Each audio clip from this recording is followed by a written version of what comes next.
पाण्यासाठी संघर्ष केला, देव दर्शनासाठी संघर्ष केला, त्याच्यानंतर शिक्षणासाठी संघर्ष केला आणि संघर्षातून आपण घडलो. आपण बुद्धिवादीचे लेकराव, बाबासाहेब आंबेडकरांचे लेकराव आणि म्हणून आपल्याला संघर्ष करावा लागतो. संघर्षातून आपल्याला कोणती गोष्ट भेटणार नाही आणि म्हणून या ठिकाणी आपल्याला मी मागील 1 वर्षापासून 8 वेळा या ठिकाणी निवेदन दिलेले आहे. अनेक निवेदन, परभणीचं निवेदन दिलेलं आहे, अमित शहाचं निवेदन दिलेलं आहे. बाबासाहेब म्हणून काय म्हणल्यामुळे बाबासाहेब अमित शहा बाबासाहेबांमुळे खुर्चीवर बसला तो माणूस आणि तो अशा पद्धतीचा लाजीरवाणी शब्द उच्चारतो आणि म्हणून आपल्याला आंदोलनाची गरज आहे. त्या ठिकाणी आपण आरक्षणासाठी आंदोलन केलं, आपण शिक्षा मुलीवर खोदकाम केलं, त्या संदर्भात आंदोलन केलं आपण आणि मागच्या 9 तारखेला 9 या महाबोधी मुक्ती आंदोलनासाठी दिलेलं आहे.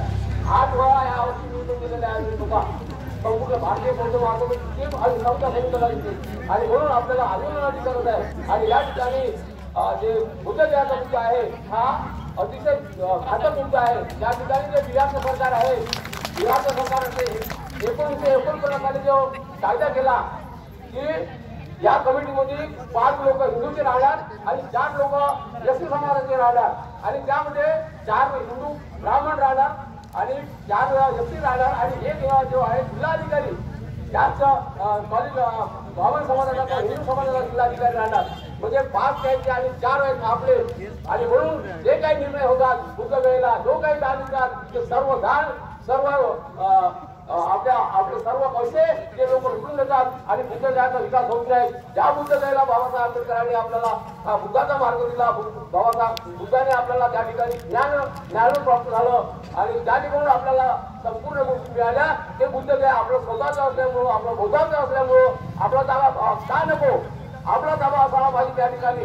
आणि म्हणून हे आंदोलनाचा मुद्दा या ठिकाणी महत्वाचा मुद्दा आहे. कारण बाकी चर्चमध्ये ते ख्रिश्चन लोक राहतात, तिकडच्या गुरुद्वारामध्ये त्यांचेच ट्रस्टी राहतात, मुसलमानाच्या त्यांच्या मदरसामध्ये मुसलमान राहतात, हिंदू त्याच्या पूर्ण ब्राह्मण राहतात, हिंदू राहतात. पण आमच्या मुद्द्याला का नाही हा आमचा महत्वाचा मुद्दा आहे. आणि म्हणून आमच्या मुद्द्यासाठी आमचं मुद्दा याच नव्हे तर आमचं साकेत आमच्या गावात आलं पाहिजे. तिथे अयोध्या साकेत मुद्द्याच्या काळामध्ये 6 वेळ भगवान गोकुळे होता असलेले त्या ठिकाणी. आणि म्हणून आपण आपले जे स्थळ आहे ते सर्व स्थळ आपण ताब्यात घेतले पाहिजे. आणि या ठिकाणी मी एवढंच बोलतो की बुद्धविहार ताब्यात घेतल्याशिवाय आपण मागे हटणार नाही. आपल्याकडे कोणी राहू नये, आपण राहू. भारतीय बौद्ध महासभा समजा समिटल आणि बौद्ध उपासिकाच्या माध्यमातून आपला लढा हा चालूच राहणार आहे. आणि म्हणून मी आपल्या सर्वांना या ठिकाणी विनंती करतो की जेव्हा जेव्हा टप्प्याटप्प्यानं आपल्याला बुद्धविहाराचा हा प्रवास करावा लागेल त्या प्रत्येक टप्प्यामध्ये आपल्याला सर्वांना तन मन धन लावून आपल्याला त्या ठिकाणी उपस्थित राहायचं आहे. आणि एवढे बोलून माझी गोष्ट संपवतो. सर्वांना जय भीम, जय